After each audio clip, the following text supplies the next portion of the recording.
Hello viewers, আসসালামু আলাইকুম। কেমন আছেন সবাই? আশা করি ভালো আছেন। আমি ইনশাল্লাহ ভালো আছি। তো দেখেন, আজকে আমি একটি মজাদার রেসিপি তৈরি করব। সেটা হচ্ছে কলা তিতে। কলা তিতেটা কিন্তু আমি আগে সুন্দর করে উপর দিয়ে মুড়িয়ে ভালো করে হাতে তারপর ধুয়ে নিছি। আপনারা সবসময় আগে পানিতে ভিজিয়ে রেখে উপর দিয়ে মুড়িয়ে দুই হাতে তারপর ধুয়ে তারপর এটা কিন্তু কুচি করবেন। কলা তিতেতে কিন্তু হিউজ পরিমাণের থাকে, ফরমালিন থাকে।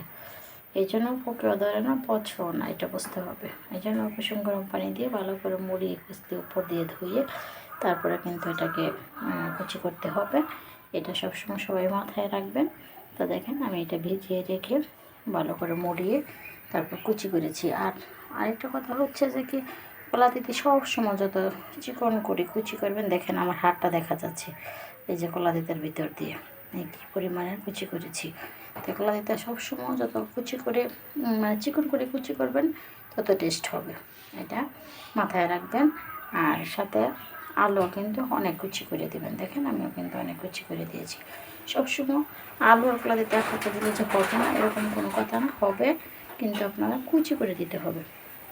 আলু আমি উপর দিয়ে ধুয়ে তারপরে আমি কিন্তু কুচি করেছি। আর সাথে কিন্তু কাঁচামরিচ আর পেঁয়াজ কুচি দিয়েছি, লবণ দিয়েছি, আর কিছু লাগে না, এটাই। তো এখন আমি চুলাতে কড়াই বসিয়েছি। কড়াইতে দেখেন তেলও দিয়েছি। তেলের পরিমাণটা খুব একটা বেশি দিই না, অল্পই দিয়েছি। পেঁয়াজ আর কিন্তু একসাথে দিয়েছি, পেঁয়াজ কিছু কিন্তু আমি একসাথে দিয়েছি, কারণ এটা কিন্তু করতে হয় না, বাচ্চা এই কলা পিঠার পেঁয়াজ কিন্তু বাঁচতে হয় না, লাল করতে হয় না, বাদামি কালার করতে হয় না, একসাথে দিলেই হয়। আর আরেকটা কথা হচ্ছে, এটা কিন্তু বেশি ভাজলে এটা লাগে, স্বাদ থাকে না, স্যান্ট নষ্ট হয়ে যায়, স্বাদ নষ্ট হয়ে যায়, কালার নষ্ট হয়ে যায়। এই জন্য এক দুটা উল্টা দিয়ে উঠিয়ে ফেলবেন। দেখেন বন্ধুগণ, আমার রেসিপিটা কিন্তু হয়ে গেছে। রেসিপিটা কিন্তু দেখেন যেরকম সবুজ ছিল সেরকম সবুজই রয়ে গেছে।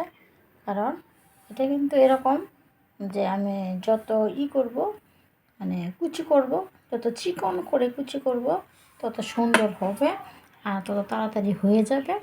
আর তার চেয়ে বড়ো কথা হচ্ছে যে এটা বেশি হওয়া লাগে না। কলাতিতে হাফ সিদ্ধতে খাওয়াটা বেশি ভালো। আর যত সিদ্ধ কম করবেন তত সবুজ থাকবে, কালারটা থাকবে, তত তিতা লাগবে না, তত স্বাদ লাগবে, টেস্ট হবে, এটা কিন্তু বুঝতে হবে। এই জন্য দেখেন আমার কালারটা কিন্তু এরকম সবুজই, যেরকম কাঁচা ছিল সবুজ, এরকম রান্নার পরেও সবুজ। এটা কারণ এটা করার একমাত্র থাকার উদ্দেশ্য হচ্ছে এটাই, যে এটা মানে চিকন করে কুচি করেছি আর দুই তিনটা মানে উল্টান দিয়ে আমি উঠিয়ে ফেলেছি। এটা হচ্ছে করে উঠিয়ে এখন দেখেন বাটিতে পরিবেশন করলাম। এটা হচ্ছে অল্প একটু রেসিপি, সেই জন্য আমি বাটিতে নিয়ে নিছি, কড়াইতে রাখি নাই। তো আপনারা এভাবে উপর দিয়ে মুড়িয়ে টুড়িয়ে ভালো করে ধুয়ে যত চিকন করে কুচি করবেন তত মানে ভালো, এবং তত দ্রুত হয়ে যাবে আর তত টেস্ট লাগবে। আর আমার মতো করে আপনারা রেসিপিটা তৈরি করবেন এবং খাবেন, এবং আমাকে বেশি বেশি কমেন্ট করবেন। সবাই ভালো থাকবেন। আল্লাহ হাফেজ।